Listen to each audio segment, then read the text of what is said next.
저는 오늘 본문의 말씀을 가지고 찔림과 은혜 이런 제목으로 하나님 말씀을 증거하도록 하겠습니다. 칼 젤리치는 이런 얘기를 했습니다. 이는 이 놀라운 책의 중심부요, 또 구약 성서 예언의 중심부요, 가장 깊고 가장 높은 것이다. 오늘 이사야 23장은 구약 성경 예언의 중심부라는 겁니다. 그리고 가장 깊고 가장 높은 것이라고 했습니다. 왜 이런 찬사를 했을까요? 그것은 예수님을 예언하고 있기 때문입니다. 놀랍게도 우리 주님 예수님의 고난에 대해서 어쩌면 이토록 자세히 정확하게 예언할 수 있을까 놀라게 됩니다. 저는 오늘 본문 말씀을 통해서 예수님이 당하신 고난의 모습을 살펴보려고 합니다. 첫 번째, 멸시를 받으셨다고 했습니다. 3절을 제가 읽겠습니다.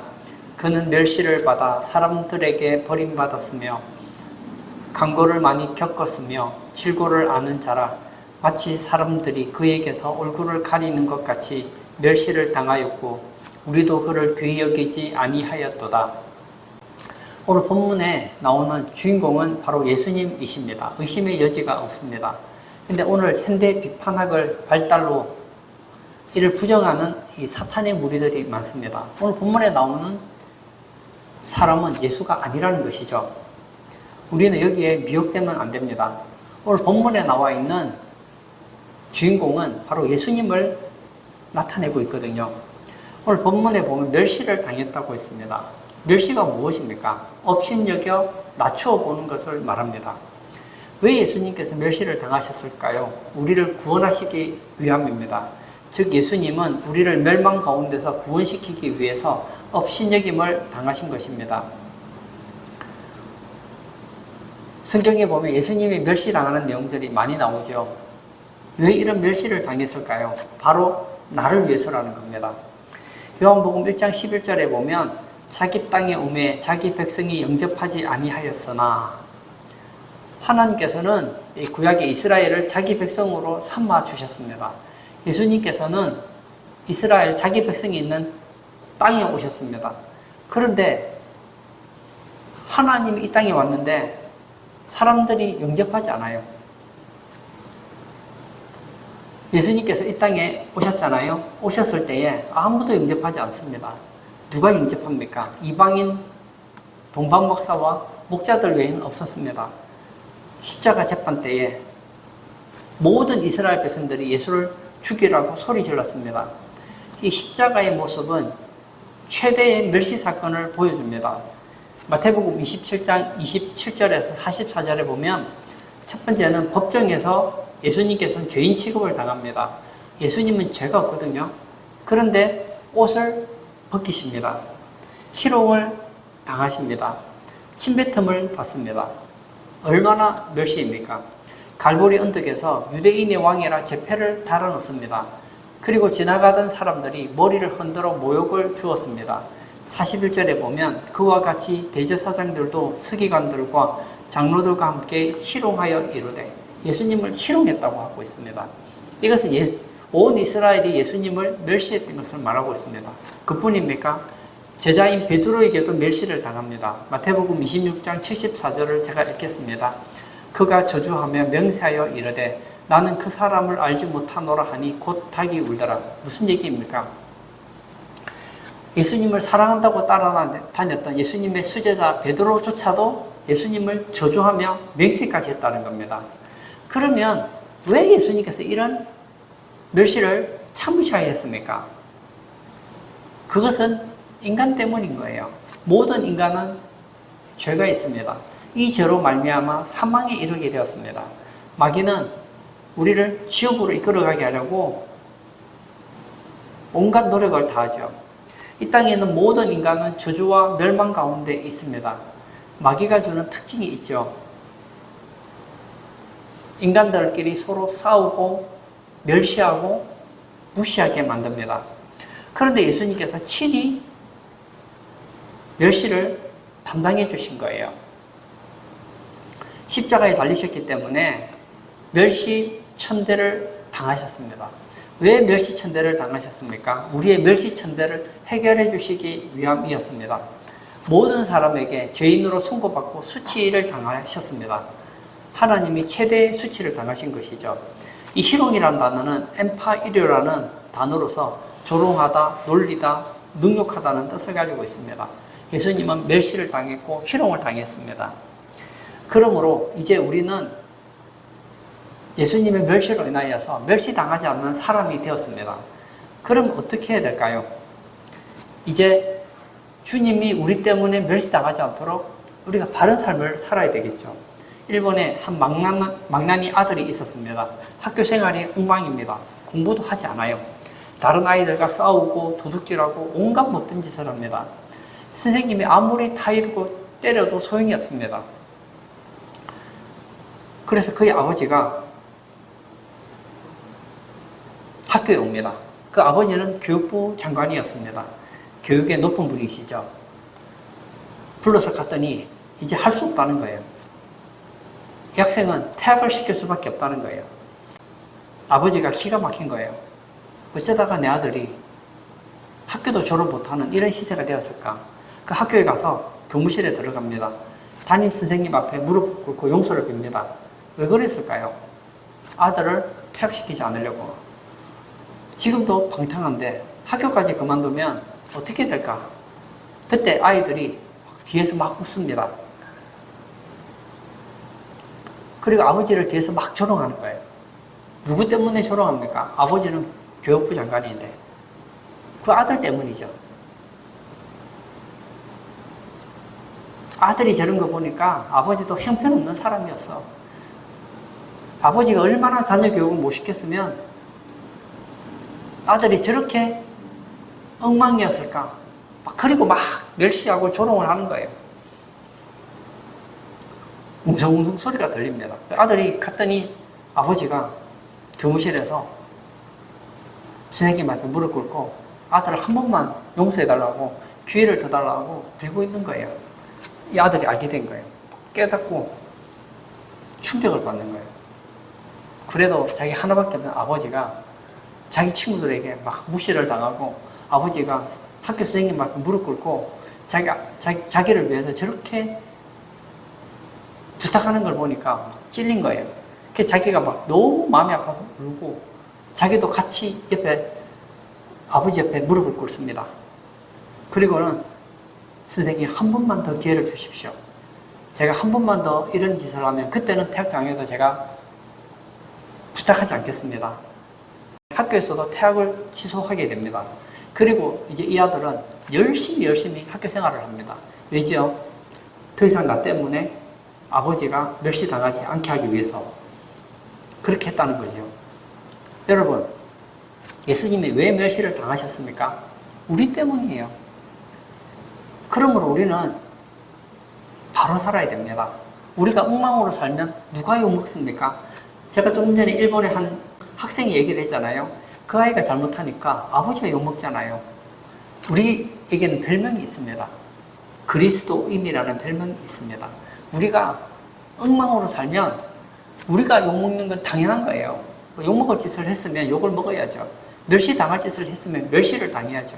근데 우리만 멸시당하는 게 아니에요. 우리가 믿고 있는 예수님도 멸시를 당하신다는 거예요. 이미 예수님은 우리가 멸시당하지 않기 위해서 멸시를 당하셨는데 우리 때문에 예수님이 멸시를 또 당하면 안 되잖아요. 오늘 예배 참석하신 사랑하는 성도님, 예수님은 우리를 위해서 우리를 죄에서 건지시고 저주와 멸망에서 건지시기 위해서 멸망을 당하셨습니다. 멸시를 당하셨습니다. 희롱을 당하셨습니다.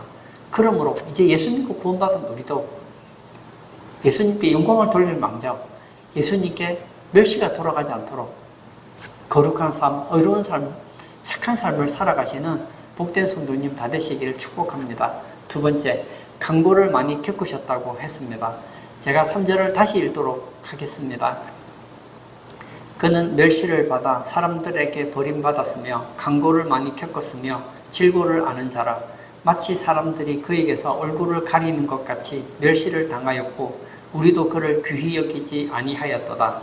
이 중반절에 보면 간고를 많이 겪었다. 질고를 아는 자라 했습니다. 예수님은 간고를 많이 겪었던 분이라는 것을 가르쳐 주고 있습니다. 이사야 선지자는 미래를 예언하는 선지자였습니다. 물론 하나님께서 미래를 가르쳐 줬으니까 기록했겠죠.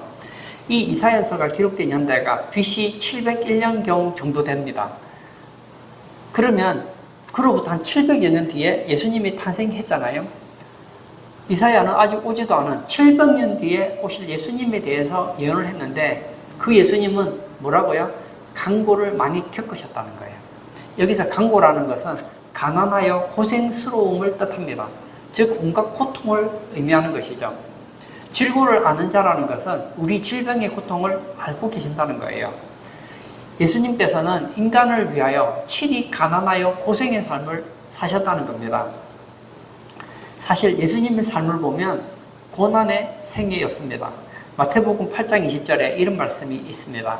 예수께서 이르시되 여우도 굴이 있고 공중의 새도 거처가 있으되 인자는 머리 둘 곳이 없다 하시더라. 예수님은 인생 자체가 고난의 일생이었습니다. 예수님이 태어나실 때 어디서 태어나셨을까요? 일반 주택에서 태어난 게 아니에요. 마구간에서 태어났어요. 짐승의 집에서 태어났다고요. 그리고 오실 때도 어머니도 마리아의 몸을 빌려서 이 땅에 오셨습니다. 예수님은 일생에 집 한 칸 안정된 삶이 없었습니다. 예수님께서 예루살렘에 입성하실 때 나귀가 없어서 남의 나귀를 빌려서 오셨습니다. 승만찬을 하려고 하는데 승만찬을 할 집이 없는 거예요. 그래서 남의 집을 빌려서 마지막 만찬을 하십니다. 예수님이 돌아가셨어요. 돌아가셨는데 보통은 보면 좀 여유가 있는 사람은 자기가 죽을 때를 대비해 자기 무덤을 사놓는단 말이에요. 근데 예수님은 무덤이 없는 거예요. 돈이 없어서 너무 어려웠기 때문에. 그래서 어떻게 합니까? 남의 무덤을 빌려서 들어가게 되는 겁니다. 사실 우리 주변에 가난하다고 해도 예수님보다 더 가난한 사람이 누가 있을까요? 사실은 예수님은 가장 부유합니다. 금도 내 것이요 은도 내 것이라. 예수님은 만왕의 왕이시기 때문에 예수님보다 부유한 사람은 사실 없어요. 그 부유하신 분이 왜 이렇게 하늘 영광을 버리시고 이 땅에 비참한 삶을 사셨습니까? 바로 우리 때문이에요. 우리를 너무너무 사랑하시기 때문이라는 거예요. 그러므로 예수님이 우리를 위해서 이런 강고를 겪으셨고 질고를 아신다면 조금 어렵다고 불평하는 것은 사치가 아닐까요? 마태복음 10장 23절에 보면 예수께서 둘러보시고 제자들에게 이르시되 재물이 있는 자는 하나님의 나라에 들어가기가 심히 어렵도다. 여러분 잘 생각해 보십시오. 사실 우리는 죄로 하나님의 복을 모두 상실했습니다. 사실 우리는 하나님 볼 때 다 가난한 자예요. 예수님께서는 부유하신 자인데 우리를 위하여 가난하게 되셨습니다. 그 이유는 우리의 가난을 해결하시기 위함입니다. 예수님은 우리를 위해서 가난한 삶, 비참한 삶을 살았습니다. 우리는 예수님 때문에 지금 풍족한 삶을 살아가고 있습니다. 예수 믿고 우리가 하나님의 은혜를 얼마나 많이 받습니까? 이런 은혜를 받았는데 살다 보면 탐심이 들어가는 거예요. 오늘 본문에 한 부자가 예수님께 와서 묻죠. 선생님, 내가 무엇을 해야 영생을 얻겠습니까? 이 청년은 관원이었고 부자였어요. 젊었어요. 그리고 죽고 난 이후에 내세에 대해서도 관심이 많았습니다. 근데 결국은 예수님을 따르지를 못하는 거예요. 왜 따르지 못합니까? 탐심 때문인 거예요. 예수님을 사랑하는 것보다 돈을 더 사랑하기 때문입니다. 우리도 예수님 믿죠? 직장생활에 열심히 돈을 법니다. 그리고 절약을 합니다. 또 집도 사고 그 돈으로 삶을 풍족하게 살고 싶어 합니다. 그러나 한 가지 잊지 말아야 될 것은 탐심까지 가면 안 된다는 거예요.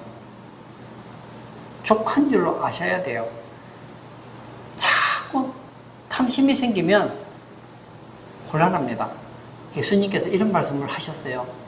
너희가 하나님과 재물을 겸하여 섬길 수 없다. 이 세상에 이 돈이라는 것은 하나님과 비교될 만큼 강력한 힘을 가지고 있어요. 우리는 하나님을 가장 먼저 사랑하든지 마귀를 가장 먼저 사랑하든지 하나님을 가장 많이 사랑하든지 돈을 가장 많이 사랑하든지 합니다. 하나님보다 돈을 더 사랑하면 이건 탐심이 되는 거예요. 돈 버는 거 저는 좋다고 생각합니다. 부자 되는 거 저는 나쁘다고 생각하지 않아요. 성경에 보면 믿음 좋은 사람 중에서도 부자들 많았거든요. 그런데 내가 돈 좀 더 벌려고 신앙을 폐껴친다면, 내가 돈을 좀 더 벌겠다고 예배를 빠진다면, 내가 돈을 좀 더 벌겠다고 기도를 하지 않는다면, 내가 돈을 좀 더 벌겠다고 교회를 나몰라라 한다면 이건 탐심인 거예요. 우리는 영적으로 가난한 자였습니다. 헐벗은 자였어요. 그런 우리를 위해서 예수님께서 강도를 겪으셨고 우리의 질고를 아신다면 이제 우리는 어떻게 살아야 될까요? 주님 한 분만으로 만족해야 된다는 거예요. 저는 사도 바울이 참 좋습니다. 여러 가지 신앙의 모습이 있지만 사도 바울은 부유에 처할 줄 알았어요. 부유하면 그 가운데서 자축하는 법을 알았어요. 그리고 가난하면 가난한 가운데서 자축하는 법을 배웠다고 했습니다. 바울은 가난하든 부유하든 그의 신앙에 흔들림이 없었어요. 저는 우리 성도님들도 그렇게 되기를 바랍니다. 어떤 사람은 가난할 때는 신앙생활을 잘해요. 근데 돈이 좀 생기면 신앙이 이상해져요. 또 어떤 사람은 또 반대예요. 경제적으로 넉넉할 때는 신앙생활을 잘해요. 근데 경제적으로 좀 어려워지면 막 낙심이 돼서 어찌할 바를 알지 못합니다. 사도 바울을 배우세요. 풍부에 처할 줄을 아시기를 바랍니다. 그러나 가난에 처할 줄도 아시기를 바랍니다. 이제 우리는 예수님 때문에 영적으로 부유한 자가 되었습니다. 그러면 우리를 부유하게 해주신 예수님을 기쁘게 살아야죠. 그러면 끝일까요? 아니라는 거예요. 여러분, 이 땅의 삶은 영혼에 비하면 찰나와 같습니다. 너무너무 짧아요. 이 짧은 인생, 나를 위해서 강고를 겪으셨고 질고를 아시는 그분을 위해서 살아가게 되면 주님께서는 모른다 하지 않으세요. 이 땅에서보다 더 좋은 것을 준비해 놓고 계시거든요. 천국에서 면류관이 준비되어 있다는 거예요. 저는 우리 성도님들이 예수님께 좀 미치시기를 바랍니다. 제가 얘기했잖아요. 누가 여러분을 위해서 멸시를 당하겠습니까? 누가 여러분을 위해서 강고를 많이 겪겠습니까? 예수님이 그러셨잖아요. 그 예수님을 위해 우리가 남은 인생을 바칠 수 있다면 주님이 주신 은혜를 자족하고 그 가운데서 행복하게 살 수만 있다면 이 성도야말로 100점 성도라고 할 수 있습니다. 세 번째, 찔림을 받으셨다고 했습니다. 5절도 제가 읽도록 하겠습니다. 그가 찔림은 우리의 허물 때문이요 그가 상함은 우리의 죄악 때문이라.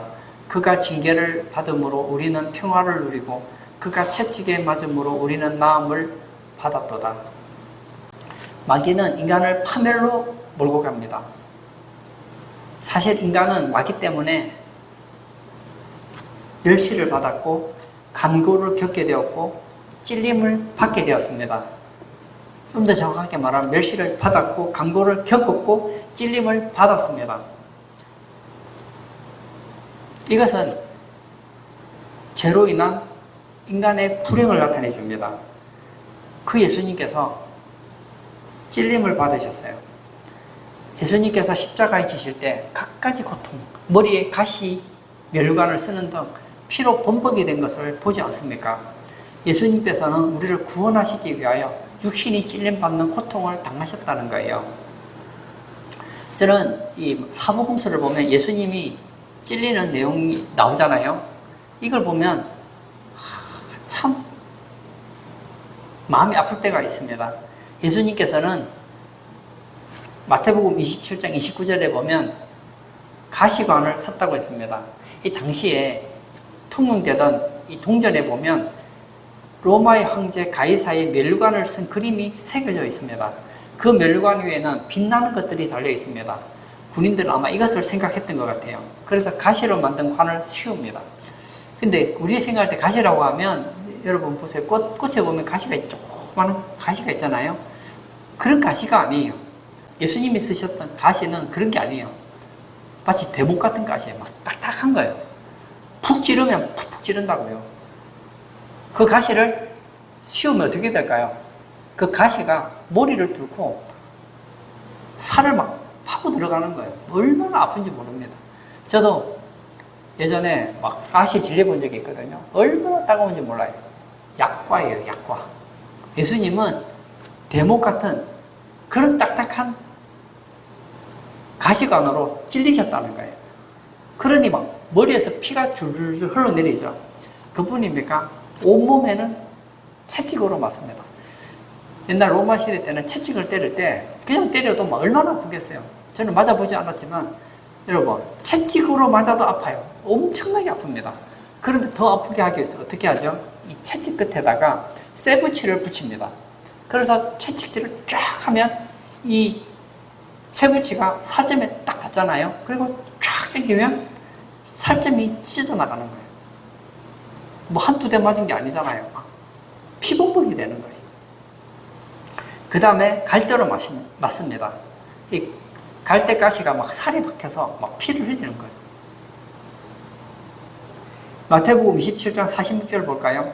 제9시쯤에 예수께서 크게 소리질러 이르시되 엘리 엘리 라마 사박다니 하시니 이는 곧 나의 하나님 어찌하여 나를 버리셨나이까 하는 뜻이라. 오늘 이 본문에 대해서 미국의 에드워드라는 의사가 의학적으로 본 예수님의 고통과 육체적인 죽음 이런 책을 썼습니다. 예수님께서는 너무 맞으시고 못에 박혀서 고통을 당하셨습니다. 너무 고통을 당하면 어떤 일이 생기는지 아세요? 예수님께서 이 겟세마네 동산에서 기도하실 때 막 땀방울이 피방울이 됐다잖아요. 이걸 혈안증이라고 하는데 피가 몸 땀샘 밖으로 나오는 증상이라는 거예요.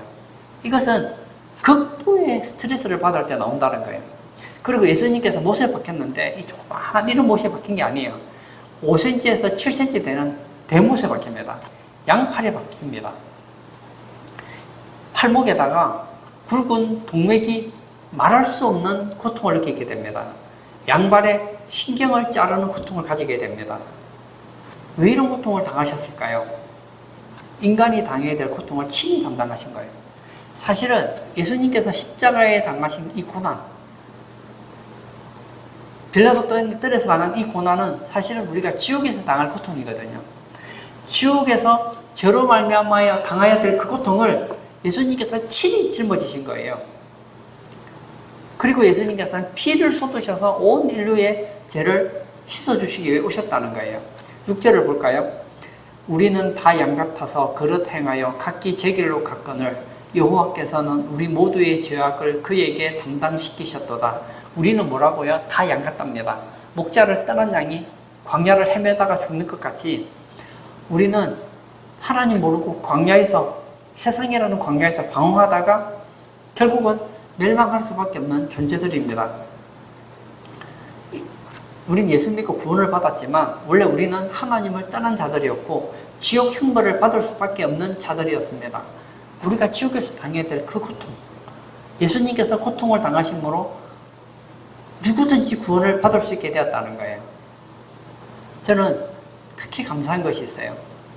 이 세상에 잘난 사람이 얼마나 많아요. 똑똑한 사람이 얼마나 많습니까? 저도 나름 책을 좀 열심히 보는 편인데요. 제가 책을 읽으면 이야, 저보다 똑똑한 사람이 세상에는 얼마나 많은지 몰라요. 만약 지식으로 예수님을 알았더라면 그분들이 먼저 예수님 믿었겠죠. 저보다 잘난 사람이 얼마나 많습니까? 그런데 오늘 성경이 말하잖아요. 우리의 전한 것을 누가 믿었느냐? 예수님께서 나 때문에 멸시당하고 강고를 겪고 찔림을 당하고 죽임을 당했다는 것을 사람들은 믿지 않아요. 사실은 알죠. 예전에 예수라는 사람이 예루살렘에 올라가서 종교 지도자들에게 미움받아서 빌라도 뜰에서 멸시당하고 강고를 겪고 그리고 피를 흘리고 그리고 죽었지. 알아요. 근데 믿지는 않습니다. 그냥 사실을 인정하는 거예요. 왜 예수님께서 그런 어려움을 당하셨느냐? 그런 고통을 당하셨느냐? 나 때문이라는 거예요. 나 때문이라는 거예요. 이걸 믿지를 않아요. 예수님은 예수님이 못 바뀌신 것이지 나하고 상관이 없다고 생각합니다. 그러나 이것이 바로 내 구원을 위해서 나를 의롭게 하기 위해서 우리로 하여금 천국 가게 하기 위한 것이라는 사실을 믿는 사람은 극히 적다는 거예요. 로마서 8장 1절을 볼까요? 그러므로 이제 그리스도 예수 안에 있는 자에게는 결코 정죄함이 없나니. 그렇습니다. 이제 우리는 정죄가 없습니다. 겉으로는 뭐 부자도 있고 가난한 사람도 있고 건강한 사람도 있고 병든 사람도 있지만 하나님 눈으로 볼 때 여러분들은 다 의인입니다. 하나님이 볼 때 여러분은 이제 영적으로 다 부유한 자들이에요. 여러분들은 다 영적으로 나은 자들이고 여러분들은 다 천국을 상속받은 사람들이라는 거예요. 결론을 짓고자 합니다. 저는 5절 말씀을 읽고 마무리를 지으려고 합니다. 그가 찔림은 우리의 허물 때문이요 그가 상함은 우리의 죄악 때문이라. 그가 징계를 받음으로 우리는 평화를 누리고 그가 채찍에 맞음으로 우리는 나음을 받았도다. 예수님께서 왜 찔리셨습니까? 그가 찔림은 우리의 허물 때문이요. 예수님께서 왜 그렇게 상하셨습니까? 그가 상함은 우리의 죄악 때문이라. 예수님께서 왜 징계를 받으셨습니까? 그가 징계를 받음으로 우리는 평화를 누리고. 예수님께서 왜 채찍에 맞으셨습니까? 그가 채찍에 맞음으로 우리는 나음을 받았도다. 여기서 평화라는 것은 화평을 말하거든요. 모든 인간이 하나님 앞에 범죄한 이후로 모든 인간은 하나님과 불화한 존재들입니다. 하나님과 관계가 없는 사람들이 되었어요. 그런데 예수님께서 우리를 위하여 찔리시고 상하시고 징계를 받으시고 채찍에 맞으심으로 인하여서 하나님과 화평하게 되었다는 거예요. 누구든지 예수님을 믿기만 하면 구원을 받습니다. 누구든지 예수님을 믿기만 하면 하나님과 화해될 수 있습니다. 누구든지 예수님을 믿기만 하면 의로워질 수 있습니다. 누구든지 예수님을 믿기만 하면 행복한 인생을 살 수 있습니다. D.L. 무디가 탄광총연회에 가서 한 탄광 책임자를 전도를 합니다. 예수 그리스도를 믿기만 하면 구원을 받습니다. 그랬더니 이 탄광 책임자가 이런 얘기를 합니다. 너무 싸군요. 당신이 말한 그 엄청난 구원 값없이 주시다니요. 그랬더니 무디가 이런 질문을 합니다. 오늘 아침에 갱 안에 들어갔지요. 네, 지하 200m까지 내려갔지요. 어떻게 그런 깊숙한 곳까지 내려갑니까? 단추를 누르고 내려갔지요. 네, 그렇군요. 당신은 단추만 누르고 쉽게 내려갔지만 회사에서는 수억을 들여 승강기를 설치하였지요. 맞습니다. 주님의 은혜는 공짜입니다. 우리 쪽에서 볼 때는 공짜입니다. 그러나 하나님 쪽에서는 값으로 형용할 수 없는 값비싼 대가를 지불하신 거예요. 예수님께서 멸시를 당하고 강고를 겪고 찔림을 받았기 때문에 우리가 누릴 수 있게 된 것이라는 거예요. 그러므로 이것을 가볍게 여기면 안 된다는 거예요. 교회 나와서 중간에 보면 교회를 떠나는 분들이 계세요. 저는 그분들을 보면 너무 마음이 불편합니다. 교회를 나가서가 아니에요. 생명의 길을 버린 거예요. 살 길을 버린 거예요. 천국의 길을 버린 거예요. 오늘 예배 참석하신 사랑하는 성도님, 한번 예수님을 생각해 보세요. 예수님은 하나님의 아들이신 하나님이십니다. 그분이 여러분 때문에 멸시를 당하셨습니다. 강고를 겪었습니다. 그리고 찔림을 받으셨습니다. 그렇다면 우리가 예수님 때문에 조금 버림당하는 거, 그거 극복할 수 있잖아요. 예수님 때문에 조금 가난해진다면 가난해질 수 있잖아요. 예수님 때문에 문제가 좀 있다면 당할만 하잖아요. 예수님은 우리를 위해서 모든 것을 버리셨는데 우리도 예수님을 위해서 작은 멸시, 작은 강고, 작은 찔림쯤은 극복할 수 있잖아요. 지금보다 예수님 더 사랑하시고 주 안에서 참으로 복된 인생 살아가시는 성도님 다 되시기를 축복합니다. 이 시간 한번 같이 기도하기를 원합니다. 어떤 분들은 이런 얘기를 해요. 나는 예수 믿었는데 복을 못 받았다. 아니에요. 이 땅에 있는 모든 복을 받아서도 예수 안 믿었으면 복을 잃은 거예요.